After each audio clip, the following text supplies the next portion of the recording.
아침에 먹는 사과는 금과 같다. 사과 하루 한 알이면 의사가 필요 없다. 동서고금을 막론하고 건강식품으로 널리 알려진 사과.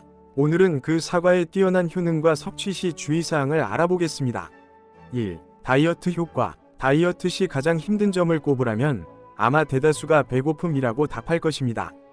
다이어트 시 갑작스러운 식단 조절은 허기짐을 유발하고 이로 인해 번번이 다이어트에 실패하는 사람도 적지 않습니다. 배고픔을 참지 못해 다이어트에 실패하는 사람이라면 사과가 도움을 줄 수 있습니다. 사과는 섬유질과 항산화 물질이 풍부하고 칼로리가 낮기 때문에 포만감을 오래 유지합니다. 사과의 수용성 섬유질은 소화를 늦춰 포만감을 오래 유지하는 역할을 하기 때문이죠. 또 2010년 일리노이 대학의 한 연구에 따르면 사과의 풍부한 수용성 섬유질은 비만 관련 질병을 유발하는 체내염증을 줄여준다고도 합니다. 2. 변비와 대장암 예방. 변에 발암물질이 섞여 있을 경우 변비로 인해 발암물질이 장에 노출되는 시간이 증가할 수 있고 이로 인해 대장암에 걸릴 확률이 높아질 수 있다고 합니다. 그래서 변비 해소를 위해 식이섬유 가루 제품을 챙겨 드시는 경우가 많습니다. 하지만 이는 오히려 대변만 만들어지고 수분 공급이 이루어지지 않아 대변이 딱딱해져 배출이 어려워질 수 있습니다. 그래서 식이섬유를 섭취할 때에는 수분도 같이 섭취해야 합니다. 이럴 때 가장 인상적인 과일이 바로 사과입니다. 사과는 식이섬유와 함께 수분도 풍부하게 함유하고 있기 때문에 따로 수분을 섭취할 필요가 없습니다. 사과에는 불용성 섬유소와 수용성 섬유소인 펙틴이 풍부하게 함유되어 있습니다. 펙틴은 장운동을 규칙적으로 만들어주고 지나치게 묽은 변은 수분을 적당히 흡수해주기 때문에 변비는 물론 설사 해소에도 좋습니다.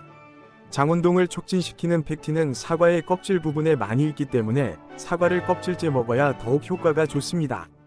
변비가 심하신 분들은 아침 식사 전에 사과 1개씩 껍질째 꾸준히 드시면 효과를 보실 수 있습니다. 3. 노화 방지. 사과의 붉은색 껍질에는 안토시아닌이라는 물질이 들어있습니다. 이 안토시아닌은 항산화력이 강력해서 노화의 원인이 되는 활성산소를 억제해줍니다. 또한 사과에는 노화와 성인병의 주범인 활성산소를 없애주는 항산화 물질인 폴리페놀과 플라보노이드가 포함되어 있는데요. 그중 이 폴리페놀은 하얗고 뽀얀 피부를 만들어주는데요. 사과의 폴리페놀 함유량은 포도의 5배에 달하고 과육보다 껍질에는 3배나 더 많다고 합니다. 항산화 효과와 미용 효과를 더욱 제대로 누리려면 사과를 먹을 때는 껍질을 깎지 말고 깨끗이 씻어 껍질째 먹는 것이 더욱 좋겠습니다. 생각해보면 우리나라에서 사과가 많이 나는 대구 지역에 예로부터 미인이 많고 하던데 어쩌면 이 폴리페놀 효과 때문일지도 모르겠습니다. 4. 당뇨병 예방. 당뇨병 환자는 식습관이 중요하기 때문에 아무 음식이나 드시기 어려우실 겁니다. 제철 과일은 무기질과 비타민 보충에 중요한 식품이지만 너무 많은 양을 한꺼번에 먹으면 혈당이 높아질 우려가 있죠. 이럴 때 상대적으로 당지수가 낮은 사과는 혈당이 천천히 오르고 포만감도 오래갑니다. 그리고 앞에서도 계속 말씀드렸던 사과 껍질에 폴리페놀이 인슐린 작용을 활성화시켜주기도 합니다. 그렇기 때문에 당뇨병 환자분들은 사과를 껍질째 드시는 게 좋습니다. 껍질을 깎아내고 드시면 영양소의 99%를 잃는 것이나 마찬가지입니다. 주의하셔야 할 점은 사과를 주스로 갈아 드시면 섬유질은 대부분 파괴되고 혈당 지수는 상당히 오르게 됩니다. 당뇨가 있으신 분들은 사과를 주스로 드시는 건 조심하셔야 합니다. 5. 호흡기 질환 예방. 영국의 대학교의 연구자들은 일주일에 적어도 2개 정도 사과를 먹은 사람은 먹지 않은 사람보다 천식 발생의 위험을 약 23% 낮출 수 있다고 보고했으며 사과를 많이 먹으면 적게 먹는 사람보다 폐 기능이 강화되고 천식과 같은 호흡기 질환의 위험성을 낮춘다고 발표했습니다. 그 중에도 주목할 만한 연구가 있습니다. 바로 임신 중에 사과를 많이 먹으면 뱃속 아이가 출산 후 천식에 덜 걸린다는 것입니다. 매주 4에서 5개의 사과를 먹은 여성의 자녀가 매주 1개 이하로 사과를 먹은 여성의 자녀보다 천식 유병률이 50% 정도 낮았다는 것인데요. 연구팀은 활성산소를 없애는 사과의 항산화 성질이 자녀의 질병 예방 효과를 나타내는 것 같다고 밝히기도 했습니다. 나아가서 사과를 지속적으로 섭취한 흡연자의 경우 흡연으로 인해 손상된 폐를 회복시켜주기도 한다고 합니다.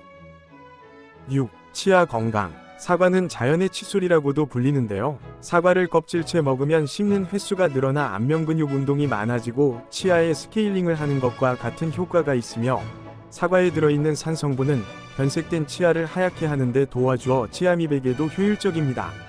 또한 사과가 입속의 침샘을 자극해 깨끗한 침을 솟아나오게 하기 때문에 입냄새 역시 제거하는 효과가 있습니다. 하지만 주의하실 점이 하나 있는데요. 치아 사이에 남은 과일 찌꺼기가 충치를 유발할 수 있기 때문에 세균 증식을 막기 위해 마지막에 물로 입안을 헹구는 것이 좋습니다. 여기까지가 사과의 효능을 알아봤습니다. 이어서 사과 섭취하실 때 주의해야 할 점을 알아보겠습니다. 앞에서 사과의 소화기능 개선 효과를 말씀드렸는데요.